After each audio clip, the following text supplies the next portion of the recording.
It's a great pleasure to be here. Science, society, media.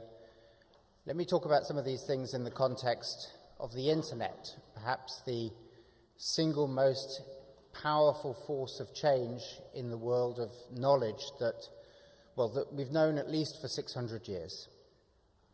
I'm going to talk about three distinctions which I think may make it a little, may be helpful for you as you go through the rest of the panels. Some distinctions to be made, some things to keep in mind. The first distinction is between creation and distribution. The public's demand, and in fact the demand more generally for high-quality content, whether it's research, journalism, music, films, games, has never been higher. There is scarcity at this level in terms of creating great content. But the distribution of that content has changed radically with the invention of the internet funded by US research money and the internet and the creation of the web, the World Wide Web, with the support of European research money. We now have a means of distributing education, knowledge, entertainment in a way that we've never had before. And a lot of the bottlenecks that characterized these industries and these sectors before, whether it was paper or plastic to make CDs, whether it was broadcast schedules, the constraints of the front page, or even the shelves of the libraries in a university as august as this, these were physical or otherwise bottlenecks, and those bottlenecks have just disappeared now. So much for the professional world of content creators and the distribution of that content. But the internet, in reducing the internet and other technological developments have also changed the nature of participation by everyone in this space. Anyone now can be a creator. So, alongside the professional creators, we have, for example, just as regards newspapers and the collection of news, we have bloggers, we have video stories recorded and uploaded onto YouTube. Many people have experienced what happened in Iran or in Burma through what they were able to see on YouTube, more than they were able to see on the traditional media. And you can also make a living from this as well. There is funding available from advertising on the internet. But how do we consume? If there's all this extra content now being created by people all across the European Union and beyond, how do we consume all of that? Well, the mobile internet is making a huge difference there. Nearly every one of us here is probably carrying the means to access the internet to consume media. But at the same time, audiences are fragmenting enormously. What used to be more or less monopolist distributors of content now have to share it with just millions and millions of alternatives that the consumers enjoy. So audiences are fragmenting.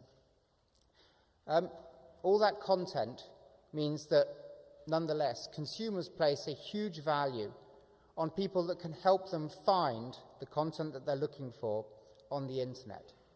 There are some people, we believe that there are probably in the region of 30 trillion web pages on the internet at the moment. So finding your way around that is a source of real value for consumers.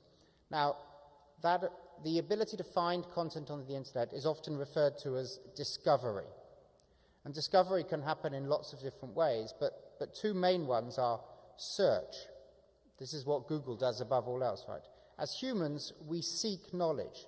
There are 100 billion searches on Google every month.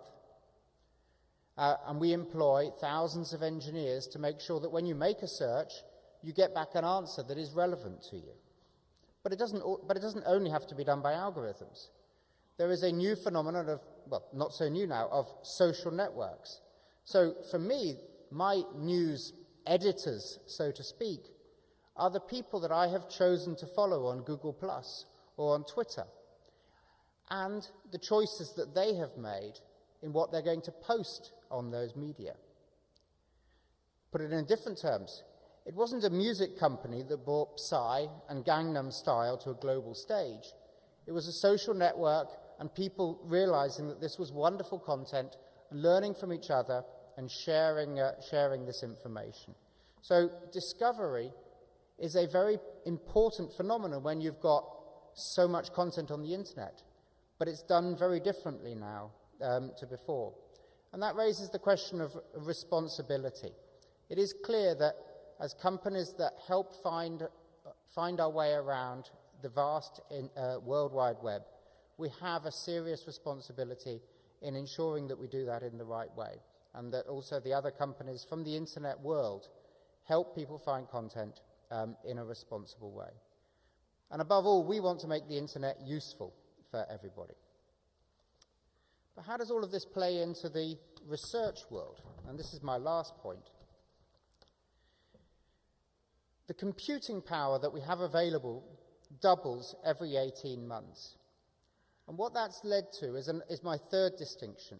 It's between content and data. There's a new research field called data analytics. I think Ireland is making one of its big bets on data analytics, big data as it's sometimes referred to as. And they're right to make that bet. But let's look at this in terms of content. Content can sometimes be that data.